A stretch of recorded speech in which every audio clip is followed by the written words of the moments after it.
In the heart of the desert, where glass towers rise from sand and ambition burns brighter than the sun itself, one man was about to test the limits of what knowledge and wisdom truly mean. His name was Omar al-Rashid, a billionaire who had built empires from oil, technology, and philanthropy. To the world, he was a man who had everything. But in his own heart, he carried a question he could not answer. "If wisdom is greater than gold," he once said, "why do the wise remain poor, and the rich remain blind?" Scene 2, Media Montage, Conference Announcement. Screens flash across newsrooms and phones. A banner reads, "Billionaire announces Global Wisdom Challenge." Anchors debate his intentions. Some say it's another publicity stunt. Others say he's searching for something deeper, a truth that money can't buy. Scene 3, Omar's Motivation, Private Scene. In a quiet study, Omar sits by a marble window, holding an old photograph of a small village school and a teacher who once changed his life. He remembers being a poor child who couldn't read until that teacher spent nights helping him. Years later, the teacher died in poverty. Omar never forgot it. "He had more wisdom than anyone I've met," Omar whispers. Yet the world never listened. So he decides to create an event that will make the world listen, a knowledge summit like no other. Scene 4, The Invitation. Invitations are sent to scholars, teachers, philosophers, and even a respected sheikh known for his spiritual guidance. But Omar adds a twist. "This challenge is not about what you know," the letter reads. "It's about what you understand."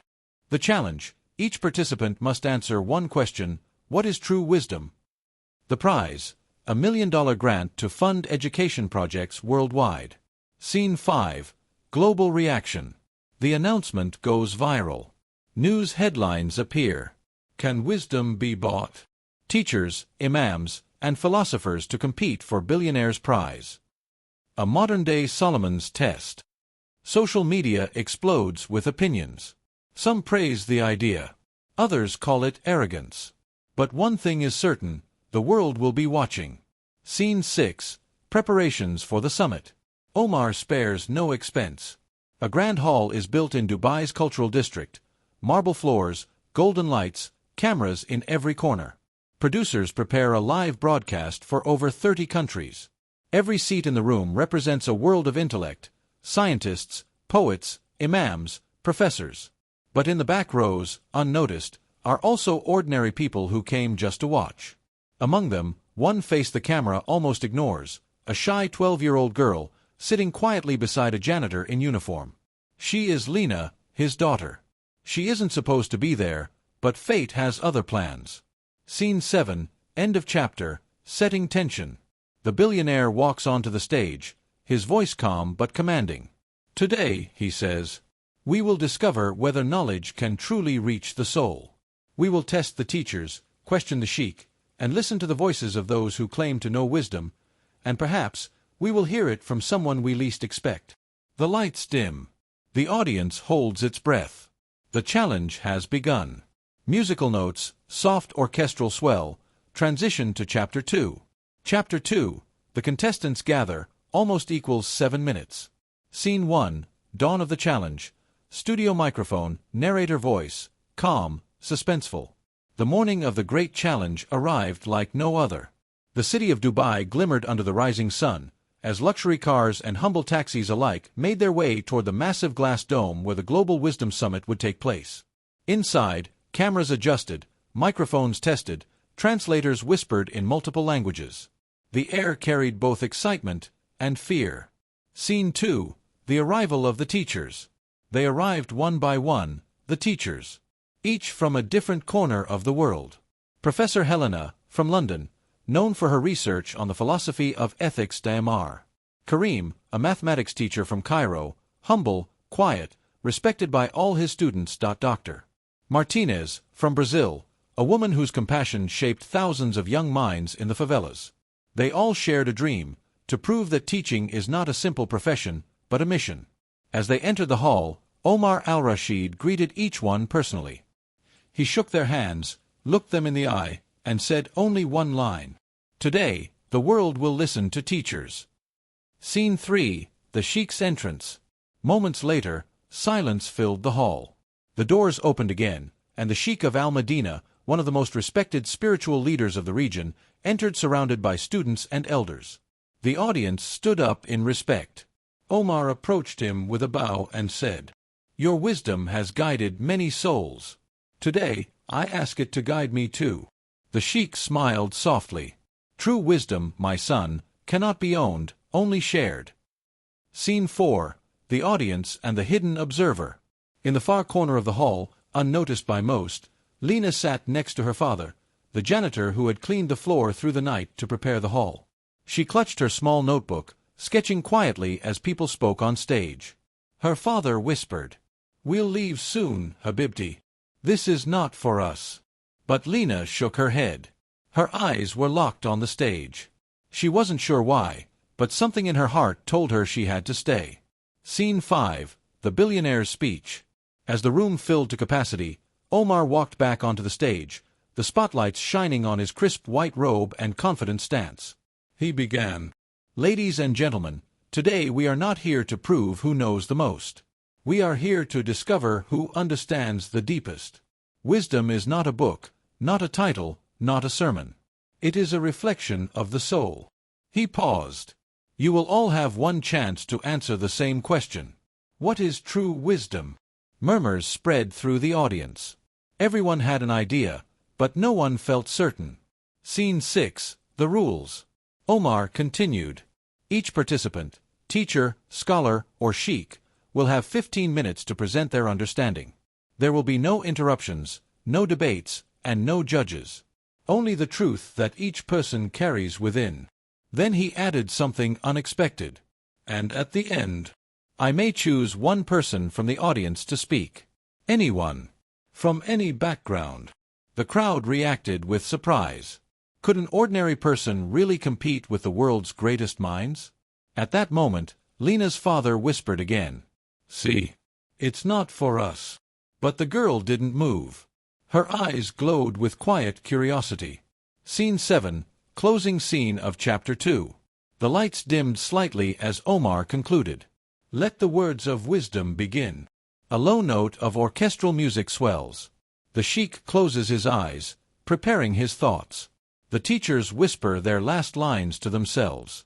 And in the last row, the shy little girl draws a circle in her notebook, a symbol of the world, surrounded by hearts. Musical notes, music fades, screen cuts to black, transition to Chapter 3. Text on screen, Chapter 3, the Sheikh's words. The morning of the great challenge arrived like a sunrise after a storm. The streets of Dubai glistened with gold and glass, and across the city, thousands spoke of the same event, the day a billionaire would test the minds of the wise. Helicopters hovered over the massive dome of the Global Wisdom Summit. Cameras rolled, journalists rushed, and students waved banners with quotes from philosophers and prophets. Inside the building, silence ruled. The hum of electricity mixed with the nervous heartbeats of those who had come not just to witness, but to prove themselves. Scene 2. The arrival of the teachers. One by one, the teachers arrived. Each carried not wealth, but years of quiet dedication. Studio microphone, narrator. They weren't celebrities. They were the ones who taught others to dream. The first to step inside was Professor Helena Whitmore, from London, her eyes sharp, her hands filled with notes on moral philosophy. She whispered to herself, "Wisdom, the soul of understanding. But how do you define a soul?" Then came Mr. Karim, a math teacher from Cairo, wearing a worn-out jacket and holding a small prayer book. He smiled humbly at everyone he met. When asked why he came, he answered simply, "Because I still learn every day from my students." Finally, Dr. Martinez, a literature teacher from Brazil, entered with a calm grace. She had spent her life teaching children in the poorest areas of Rio. She carried no books, only a letter written by one of her students, who had once told her, "Wisdom is when you forgive even when no one apologizes." As they took their seats, the hall filled with quiet awe. Scene 3. The Sheikh's entrance. Then, the doors opened again. An elderly man entered, robed in white, his face radiant with peace. The Sheikh of Al-Madinah, one of the region's most respected voices of faith and compassion. The crowd stood. Cameras clicked. Even the billionaire rose in respect. Omar walked forward and greeted him. Your words have guided generations. Today, I ask that same wisdom to guide me. The Sheikh smiled. Wisdom, my son, is not in words, but in silence between them. A hush filled the room. Scene 4, The Billionaire's Perspective. Studio microphone, narrator tone softens. For Omar al-Rashid, this was not just a show. It was a search for truth, a truth that had eluded him despite all his wealth. He looked at the crowd, teachers, philosophers, journalists, and children, and wondered, will I finally hear something that moves the soul the way that teacher once did for me? He clenched a small pendant in his hand, a token given to him by his late teacher years ago. It read, The mind shines, but the heart decides. Scene 5, The Hidden Observer. At the very back of the hall, among the technicians and security staff, sat a man in a gray janitor's uniform. His name was Yusuf, the building's caretaker. Beside him sat his daughter, Lena, barely 12. She wore a faded pink dress, her small hands gripping a notebook filled with doodles and little poems. Yusuf leaned down and whispered, Stay quiet, my love. This is for important people. Lena nodded. But as she watched the stage, her wide eyes reflected something deeper, a child's unfiltered wonder. She didn't understand all the words being said, but she felt something stirring inside her, curiosity and maybe destiny. Scene 6, The Billionaire's Opening Speech. The lights dimmed, and a calm voice echoed through the hall.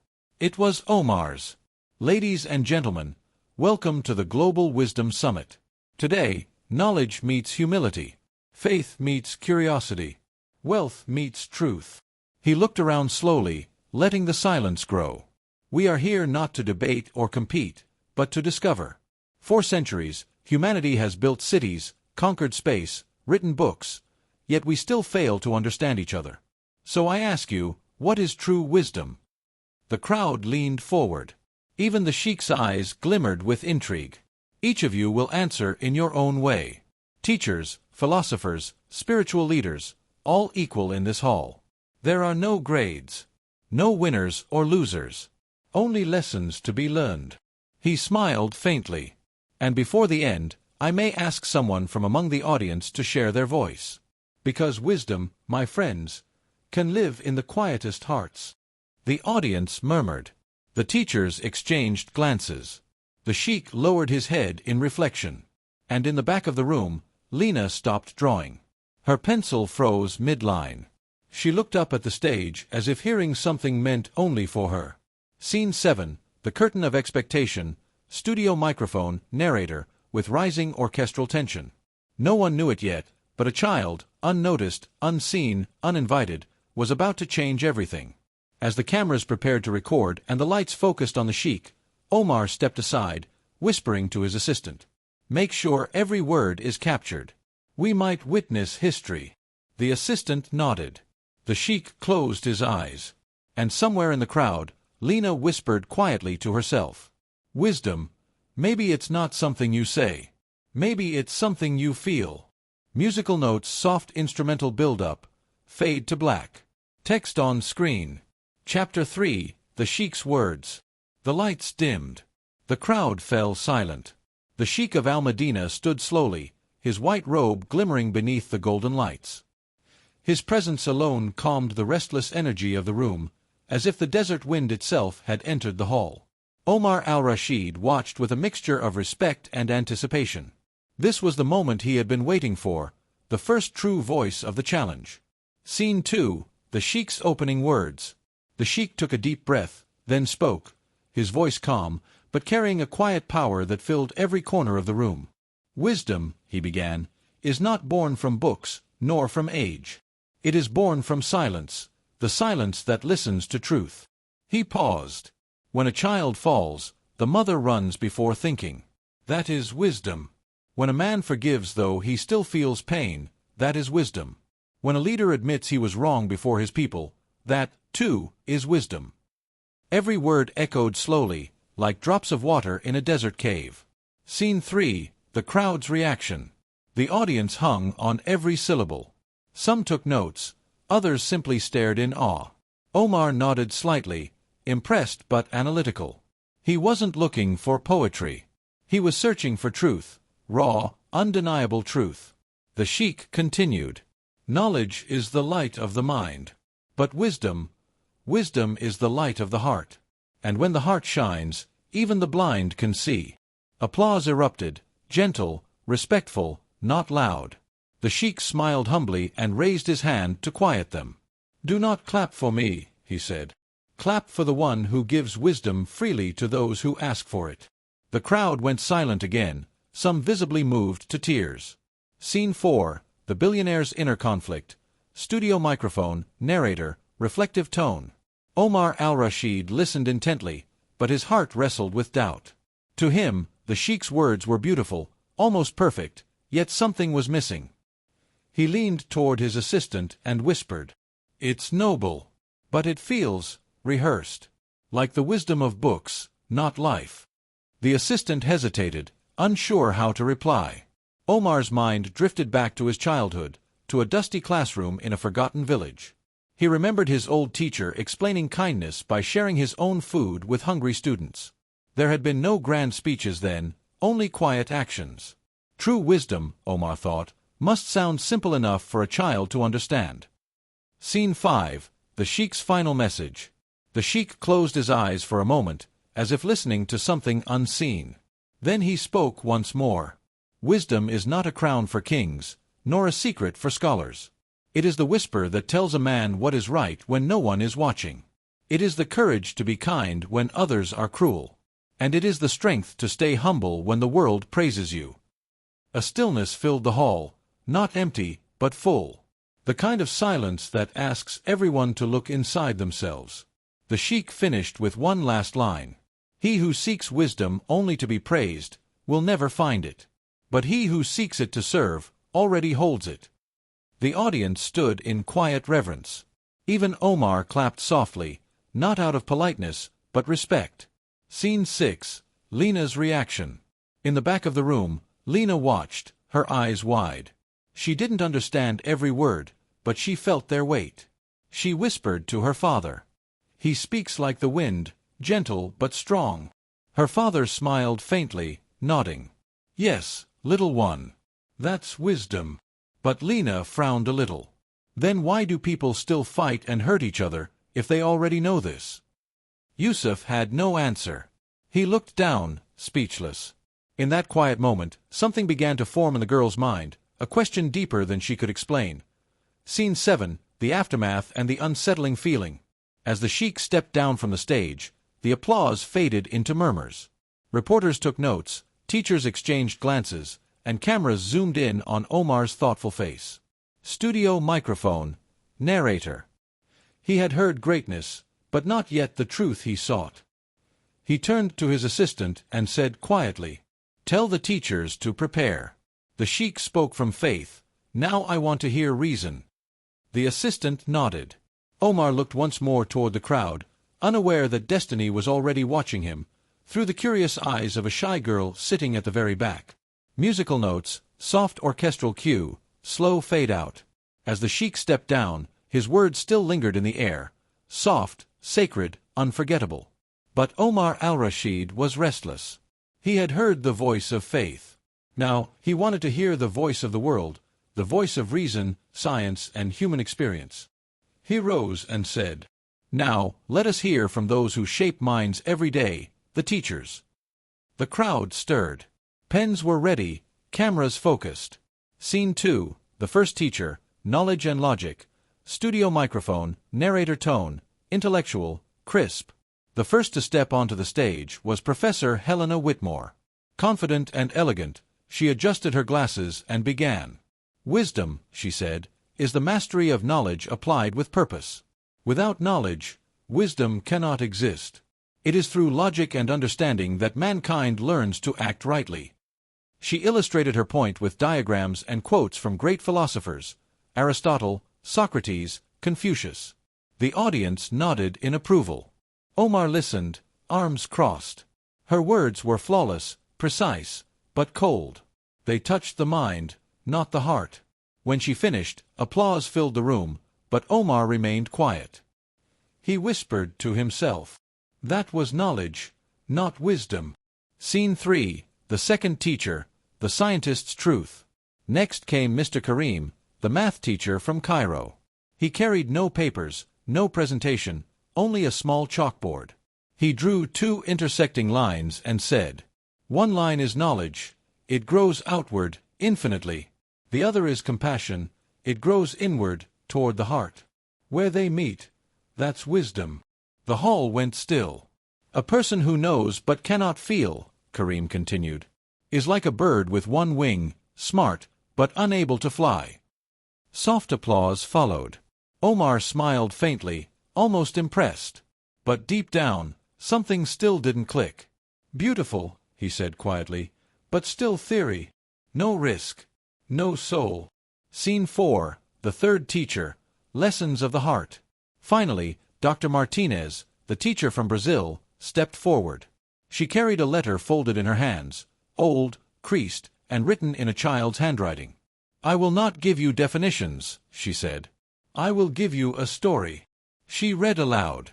"Dear teacher, when you gave me food even though you were hungry, I learned that wisdom is not knowing what is right. It's doing it." The audience grew emotional. A few wiped their eyes. Dr. Martinez looked up and said, "Wisdom lives in small acts. It doesn't speak loud. It listens. It doesn't show off. It gives." The room erupted in applause, long, heartfelt. Omar stood, visibly moved for the first time. But then his expression changed. His mind wrestled again. Studio microphone, narrator voice softens. He admired her sincerity, yet something still unsettled him. If everyone already knows this, he thought, why does no one live it? Scene 5, the billionaire's reflection. Omar walked slowly to the center of the stage, taking the microphone. The hall fell silent once more. "You've all spoken beautifully," he said. "Each of you showed a part of wisdom, logic, empathy, kindness. Yet still, I feel the answer is incomplete." He looked across the crowd, scanning the faces, teachers, journalists, students. "You all teach knowledge.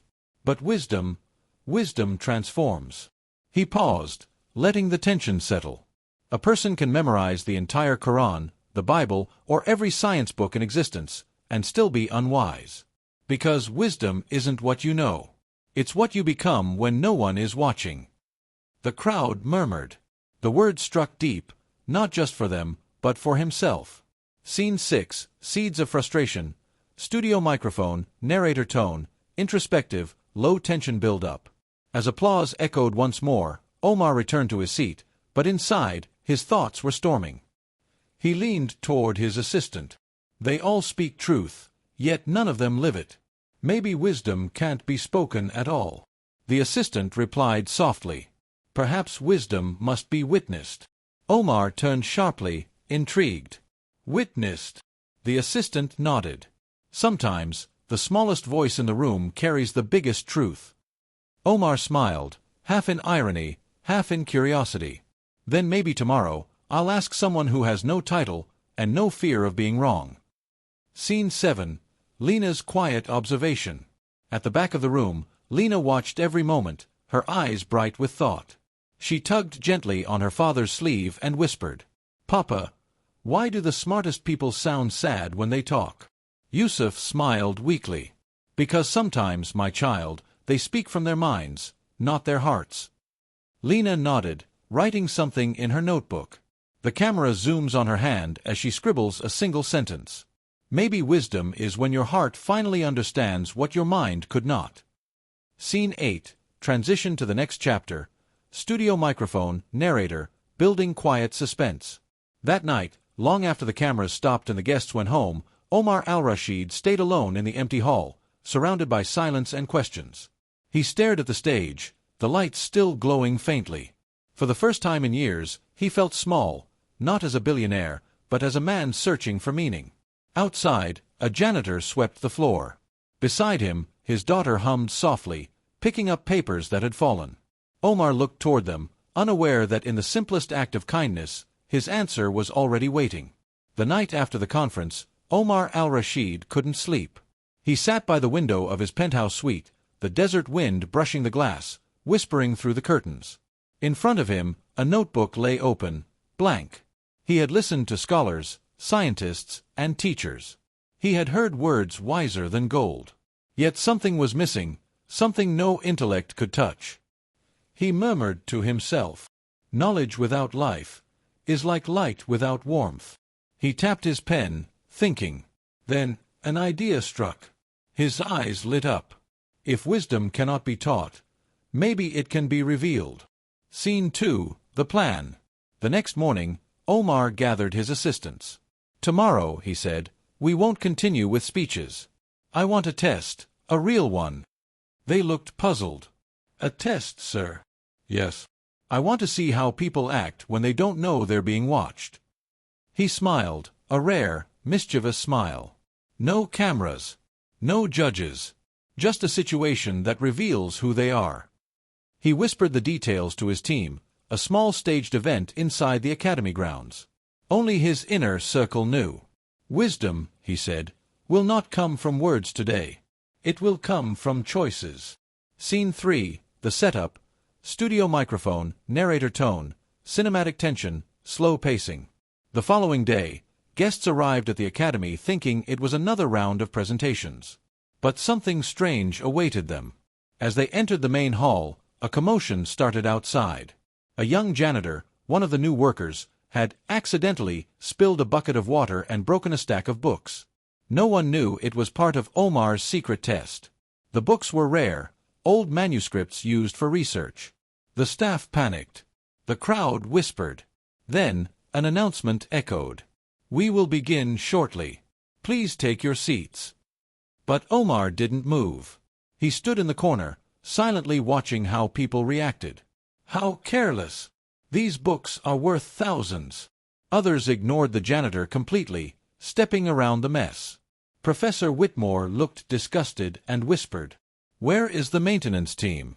This is unacceptable." Mr. Karim sighed and shook his head. "Mistakes happen. Let's not make a scene." Dr. Martinez walked over and gently helped the janitor pick up a few books. She smiled kindly, the same warmth she spoke of the day before. Omar watched carefully. He admired her gesture, but he sensed it was something she expected of herself. It was kind, yes, but not spontaneous. Then, he saw something unexpected. At the back of the hall, a small girl in a simple dress, Lena, stood frozen, clutching her notebook. Her father, Yusuf, whispered, "Stay here, Habibti. I'll handle it." But as he turned to help, Lena noticed something everyone else missed, a page from one of the wet books lying on the floor. The ink was fading fast. She dropped her notebook, knelt down quietly, and used her sleeve to dab the page dry, careful not to tear it. No one noticed her. Omar, however, saw everything. Her movements were gentle, deliberate, not for show, not out of duty. Just pure care. He leaned toward his assistant and whispered, "Who is that girl?" "The janitor's daughter, sir. She comes after school to wait for him." Omar didn't respond.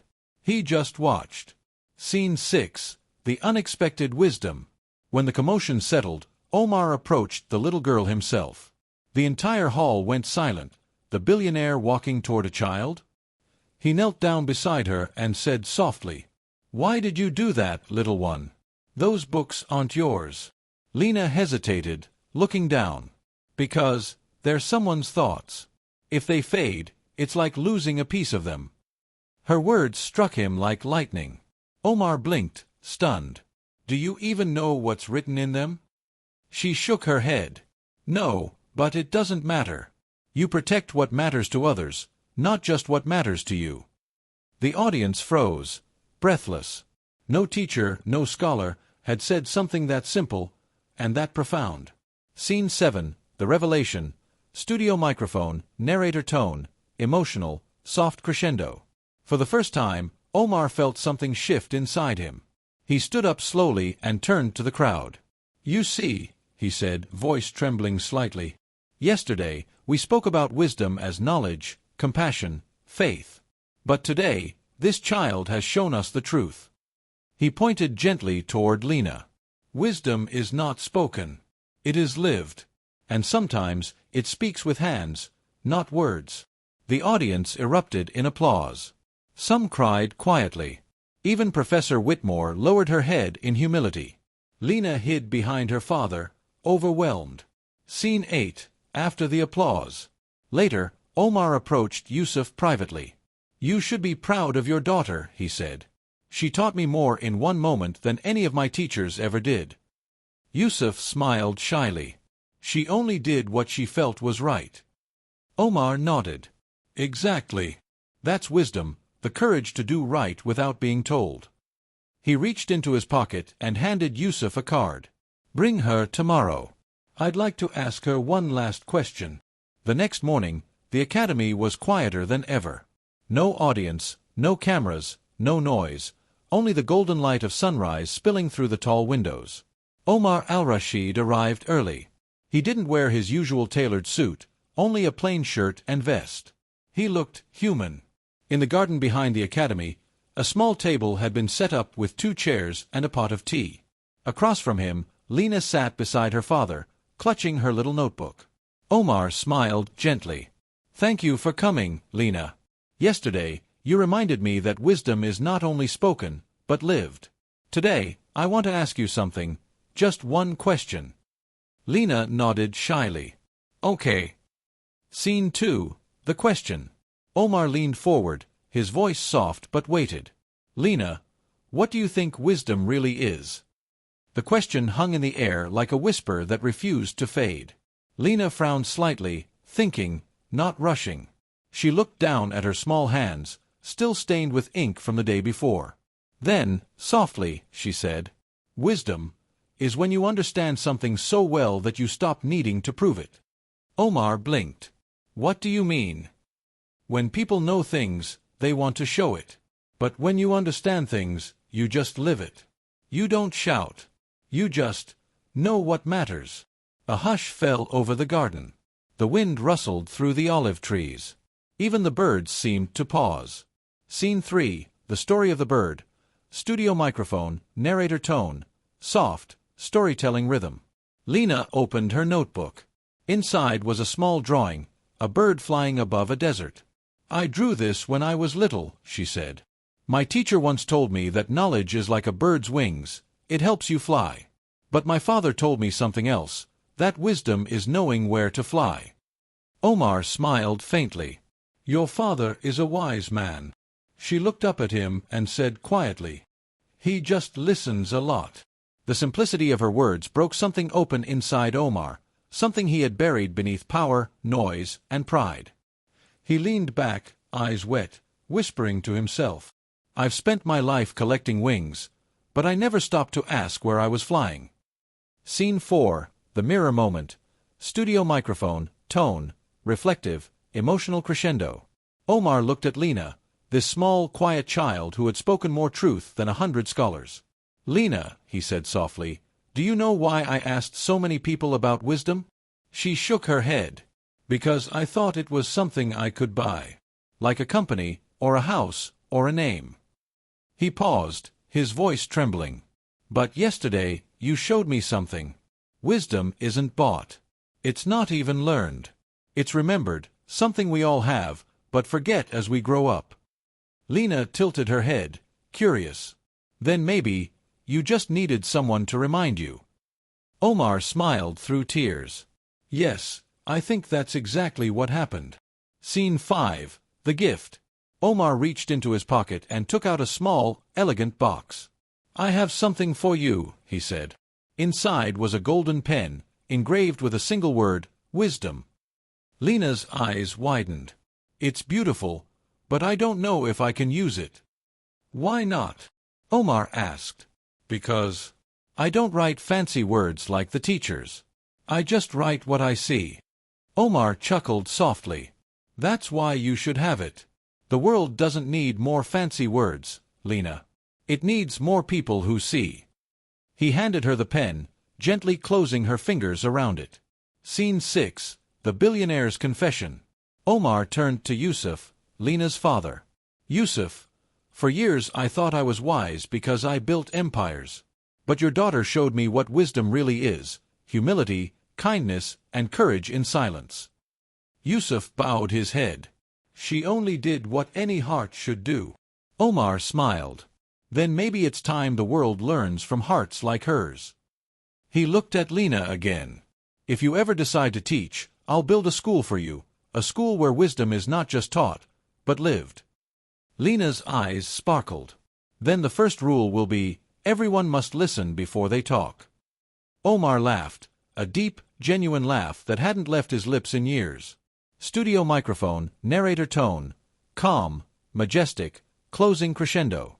As the sun dipped below the horizon, the billionaire and the little girl stood by the garden's edge, watching the sky fade into gold and crimson. Omar said softly, "You know, Lena, yesterday I asked the world what wisdom was. But today, I realized, wisdom doesn't come from the world." Lena looked up, eyes bright. "Then where does it come from?" He smiled. "From hearts brave enough to stay kind, even when no one is watching."